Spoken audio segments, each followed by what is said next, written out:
Now, let's talk about Rupert Murdoch for a little minute here. I know you're not allowed to talk about him on Fox, but you can I do talk not about work him for here. Fox. But when you go there, are you allowed to bring up his name? Well, my point on this, and by the way, I don't think I've ever drawn a check from the Murdoch empire. HarperCollins' publisher killed my book Slander, the #1 book all summer that year. I'm not published in the Wall Street Journal and the New York Post, so this is not, and I don't work for Fox News. So this isn't biased at all, but I do find it very peculiar that this little tabloid paper that is 1% of his empire turns into his scandal. Why wasn't Dan Rather putting, phony National Guard documents on television in the middle, a month before a presidential election? He was fired for that. Okay, why wasn't that Les Moonves scandal? Right? Nobody thinks of that as the Les Moonves scandal, and I promise you the main anchor of CBS News is a bigger part of CBS's empire than tiny little... Look, I have no answer to that. It's because the left hates Fox News, and they're obsessed with Murdoch. That is not forget the left. This is happening in Britain. It's not even happening in this country. Right, but it's happening in the pages of the New York Times. They're obsessed with it because they hate Murdoch, because they hate Fox News. They're not obsessed with it. They're talking about what's going on in the world. But it is not Rupert The New York Murdoch. Post says not word one about this because Rupert Murdoch owns the paper. No, it's because Isn't it's not that worse the only story. No, the only story here is the media's obsession with Rupert Murdoch. I mean, now we know I don't think it's their obsession with Rupert Murdoch. It's their obsession with that much power. He was going to buy Sky News. This was 1% of the News Corp empire. It's a monopoly that he had. In any event, too much power. Now other tabloids in Britain are being brought in, I don't know, Daily Mirror or something. Yeah.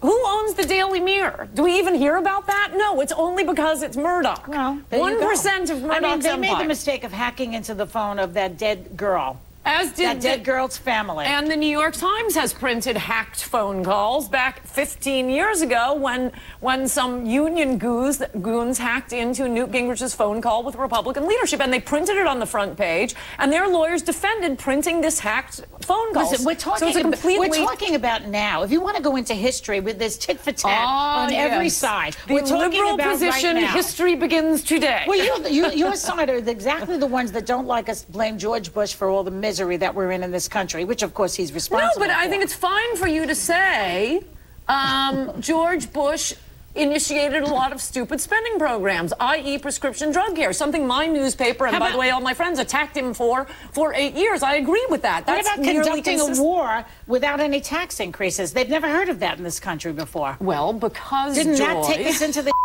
because we believe, I mean, you can raise taxes on some people, for example, Warren Buffett, Bill Gates, and Bill Gates' father, and every other billionaire who calls for tax hikes. However, and they will be. Raising taxes on the vast majority of Americans, which is small businessmen, reduces economic growth, reduces revenue to the government. That's what you want. Okay, I know that argument, and I think that it's a very interesting argument. If you cut taxes, you have more job creation. But let me ask you a question, because I'm just sitting here watching the train go by.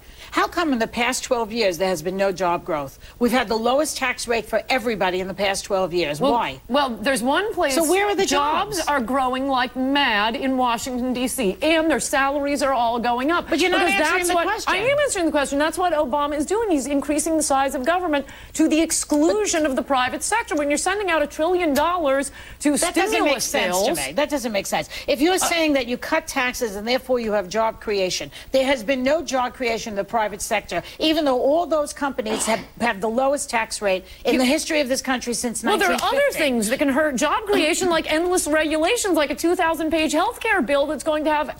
Let me ask you, do you don't like regulations? I mean, look at what happened. Look what happens all the time when you deregulate. They're deregulating the airline industry. Do you want to go on a plane with a deregulated FAA? No, it's not an abstract position of zero regulation or some sort of regulation. It's 8 billion regulations. It's OSHA. It's trial lawyers. It's the health care bill. This week, both the head of Home Depot and...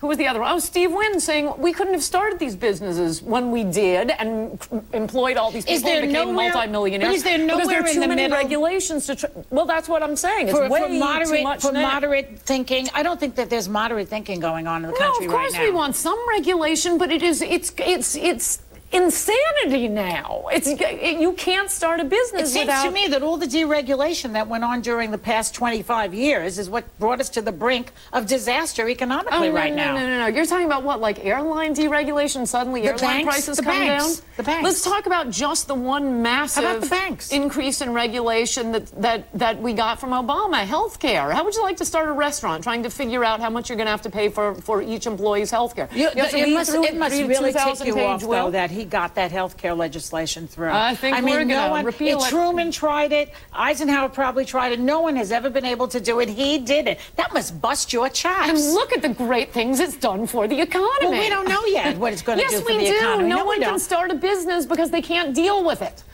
And I was just saying, we can't even pay for Social Security, Medicare, and Medicaid. Now we have another entitlement? You know what? There's no money left. It may not be perfect, Ann, but at least we're on the road to getting something done in health care. No, we aren't. Well, you just rather wipe the whole thing out and never get it done? He snuck it in, and it bugs you people. Snuck it in? I think it bugs Republicans. People noticed. Yes, it bugs Republicans because we're planning on repealing it. Yeah. I think that it's interesting that you stick up for Rupert Murdoch, though. Have you ever had an affair with him?